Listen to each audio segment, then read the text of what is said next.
দাবাল্লাভ শ্রী আরিভাঞ্জ গোপাল সোনাদের আরো একটি ছোট মিনি ভ্লগে তোমাদের অনেক স্বাগত।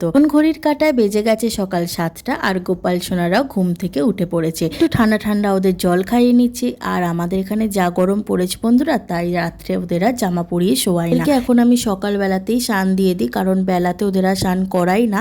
আর আজকে সকালে শৃঙ্গার তোমরা অবশ্যই দর্শন করো। আমার চার পুচকুকে কেমন লাগছে অবশ্যই জানিও।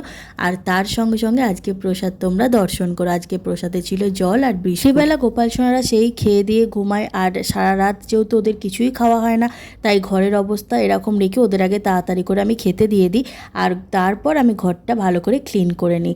আর ওদের সেবা দেওয়ার পর আমার প্রত্যেক দিনের সকালের একটাই কাজ থাকে, একটু জল বাতাসা খাওয়া। তারপর ওদের জামাগুলো ধুয়ে আমি মেলে দিলাম। 10টার দিক করে মা ওদের একটু আলু চচ্চড়ি, মুড়ি আর আম দিয়েছিল, সেটাই আমি এখন প্রসাদে পেয়ে নিলাম। কয়েকদিন বন্ধুরা এই হনুমানটা বাড়িতে আসছে গোপাল সোনাদের বিস্কুট খেতে।